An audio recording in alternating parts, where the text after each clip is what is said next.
এই সব মাগির দালালদের, মাগিদের, হোটেল কর্মীদের যদি এখনও থামানো না যায়, একসময় বিএনপি নামক দলটাকে তারা গিলে খাবে। এই যে মাগির দালাল, বেশ্যারা, মাগিরা, দেহ ব্যবসায়ীরা, চামড়া ব্যবসায়ীরা, তারাই মূলত আওয়ামী লীগ করে। ইয়াবাখোর, ট্যাবলেটখোর, প্যাতারিংখোর, গাঞ্জাখোর, হিরোইনসি, ডাইলখোর, এদের চেহারা দেখলেই বোঝা যায় এরা এই মাদক ব্যবসায়ী। এই মাদক ব্যবসায়ীদের যদি নির্মূল না করা যায়, তাহলে ভবিষ্যতের বাংলাদেশ অন্ধকার।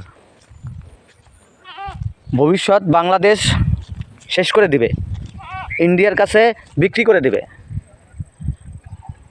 এরা নিজেদেরকে মুসলিম মনে করে, আসলে এরা তলে তলে হিন্দু ধর্মের অনুসারী, ইহুদি ধর্মের অনুসারী। এরা হচ্ছে মাইজবান্ডারি, দেওয়ানবাগি, ওই যে পেট এই ভণ্ড দেওয়ানবাগি, তারপরে এই সুরেশ্বরী, ওই খাজা বাবা, তারপরে ওই ল্যাংটা বাবা, ওই বাবা, ওদের যে কত হাজার হাজার বাবা, আওয়ামী লীগের কত হাজার হাজার যে বাবা, সবার না কিন্তু যারা দলকানা, অন্ধভক্ত, তাদেরকে বলতেছি। এদেরকে যদি কোনোভাবে ছাড় দেওয়া যায়, তাহলে এরা কিন্তু ভবিষ্যতে এই বাংলাদেশ মাথায় করে নিয়ে ইন্ডিয়া বিক্রি করে ফেলবে মোদির কাছে। কারণ এই মোদির সন্তান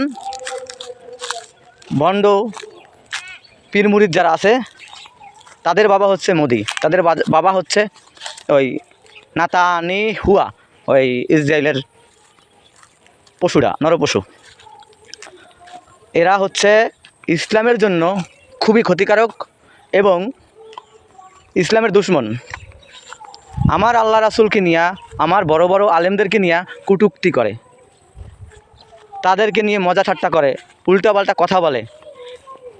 দয়া করে বাংলাদেশের জনগণ যারা আছেন, তারা একটু এদেরকে থামান, এদেরকে একটু থামান। নাইলে জনগণ যদি একবার সাথে এদের সাউয়া মাউয়া, সিররা মিররা কাউরে খাওয়াই দিবে। এই যে খাম্বা, বাঁশ, গাছপালা তাদের সবের মধ্যে ঢুকিয়ে দিয়ে তারপরে জ্বালা মিটিয়ে দেবে। এত জ্বালা এদের, এত জ্বালা এদের। শুধু চুলকানি আলেম ওলামা, চুলকানি হচ্ছে ওই খামেনির নিয়ে, চুলকানি হচ্ছে মুসলমানদের নিয়ে। এরা মূলত মুসলমান না, এরা যে কোন ধর্ম পালন করে, কোন ধর্মের অনুসারী, এরা নিজেরাও জানে না।